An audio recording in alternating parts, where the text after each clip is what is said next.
This is powerful. I must make a poke. I hope you don't mind me mentioning this, but I have some scholars that come on, they're PhDs, and they're mythicists, right? They're not in academia.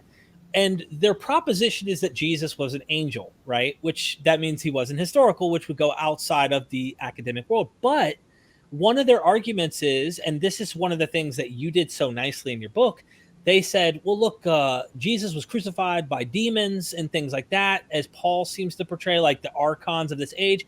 And what you did was so wonderful. You connected, yes, they were superstitious. Yes, they thought there were spiritual forces at work here, but there were people that were vilified and as the enemy. And this is why I loved your book so much, because it's not just spirits in the heavens. It's not just people on earth. It's this cosmic on earth as it is in heaven type of cosmic battle, which is the prayer that you hear Jesus talk about, on earth as it is in heaven. There's like this spiritual / real world idea that they had. And so it takes this and makes it reality on earth, which makes more sense for the historicists. But you're exactly right. And that's what was different about my work. Other people had talked about religion as ideas and fantasies, imagination, invisible beings. And I want to say, yeah, okay. But what's it about? It's about issues that are right down here on earth. And it's about groups that are split. So when the followers of Jesus, like whoever wrote the Gospel of Mark, he said, well, I want you to know from the start, the Spirit of God came on Jesus when he was baptized. And the Spirit of God was with Jesus. But it drove him into conflict with the Satan. So Jesus's life is seen as a struggle of a man who is contending with the Spirit of God and Satan. And that is played out right here on earth. And all of that is when people, Christians, evangelicals, liberals, whoever they are, Catholics, Protestants, you name it, they're all talking about life here on earth in some specific way. So I wanted to write, what's going on here? So I was looking at the New Testament. I thought, okay, so in the New Testament, this writer is saying, well, Jesus is on God's side, okay? Who's on Satan's side? Well, I thought, well, it would be what? Who? It'd be the people who crucified Jesus. That would be what? The Romans and some of the Jewish leaders who participated. That's not what I found. I was really shocked. I thought I knew the New Testament. I've been teaching it. But I never noticed that in Mark, Satan is only identified with Jews and Jewish enemies of Jesus, and never with the Romans who actually crucified Jesus. I mean, Jews didn't crucify Jesus. He was crucified by the Romans because he was considered somebody inciting revolution against Rome. Crucifixion is the most horrible penalty, and it's reserved for slaves and traitors to Rome. And Jesus was regarded as that. So I thought, wow, this is amazing. Because we know historically, who crucified Jesus? The Romans did. Only Romans had the equipment. You have to have an army to do that. It takes equipment, it takes technology, it takes soldiers. Right. And the Romans did it a lot. I mean, they crucified thousands of Jews on the same charges in the first century. Jesus wasn't unique that way. In fact, about the time he was born, there were 2,000 Jews crucified near Nazareth for starting a rebellion against Rome. So, but religious people see this in terms of God and Satan. So I thought, this is so weird. Why would the followers of Jesus effectively exempt the Romans and blame Jews for what Jews didn't do? And I would realize the story was told as though the crucifixion was engineered by Jews, even though Romans did it. Historically, Derek, that doesn't make sense. They didn't have the means. They didn't have the legal right. They couldn't have done it. So I had to figure out why. And I finally realized that these people, followers of Jesus, were writing right after there was an enormous Jewish revolution against Rome. And in fact, it was such a huge revolution, like the American Revolution, trying to get rid of the British.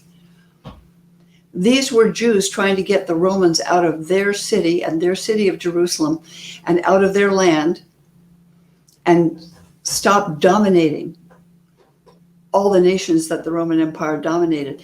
But they lost the war because the Romans had massive military power. And they went into Jerusalem and 60,000 troops. They devastated. They massacred thousands of people. They destroyed the entire center city and burned it down. The temple of the Lord was burned down, and Jesus and his followers then, who were still alive. That was 30 years after his death. Were regarded as followers of a convicted revolutionary. So if you were a follower of Jesus 30 years after his death, they'd say, well, that man, he's a follower of that Jesus of Nazareth, that revolutionary. He's probably one of them. Mm. And so they were crucified. Peter was crucified.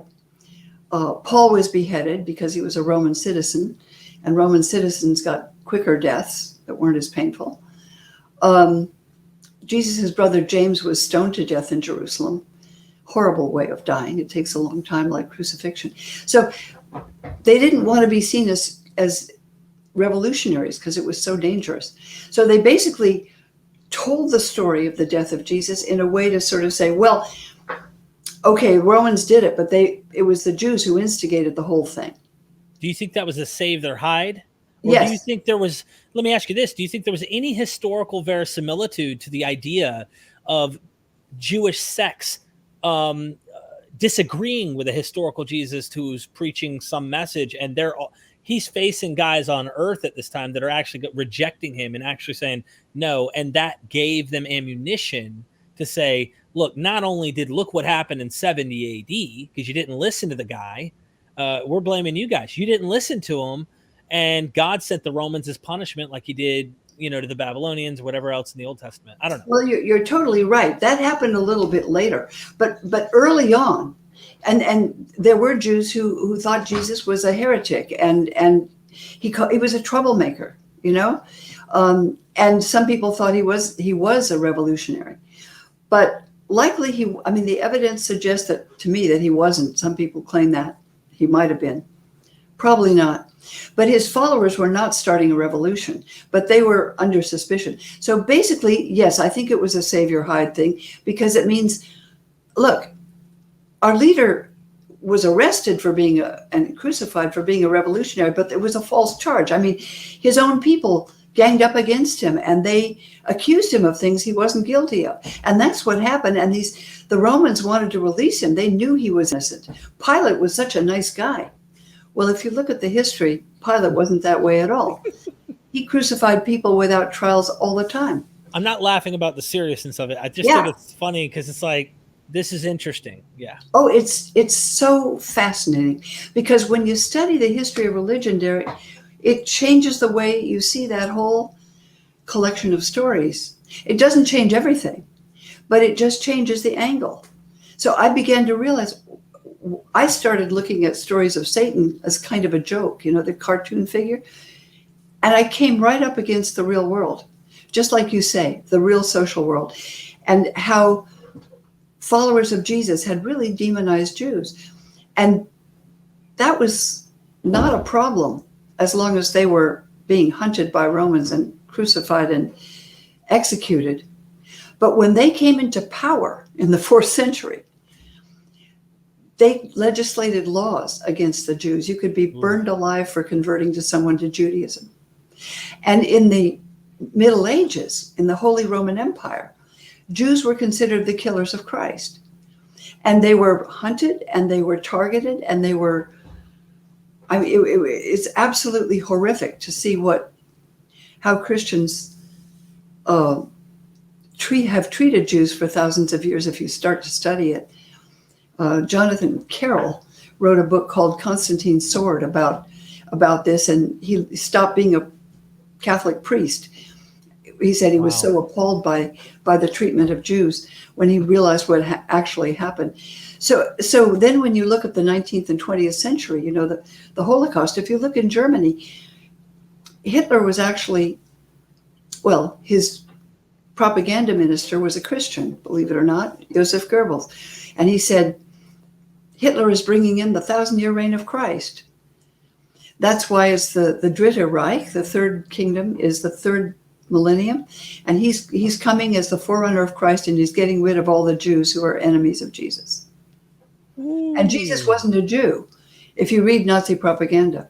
So anyway, you can't blame the whole Holocaust on Christians, but there was fuel for that fire. It did have religious motivation for even sure. in the New Testament, and I was so shocked to see it because I'd never noticed. And my professor at Harvard said, there's nothing anti-Semitic in the New Testament. And I said, like, have you read it lately? I mean, I didn't actually notice it, though, because it's kind of woven into the story of the crucifixion in a way that I hadn't noticed. But if you read anti-Semitic propaganda to this day, Jews are called Christ killers. I gave the book to a friend of mine. He said, I sat up all night reading it. I didn't know why they called me a Christ killer in Boston. I'd never killed anybody.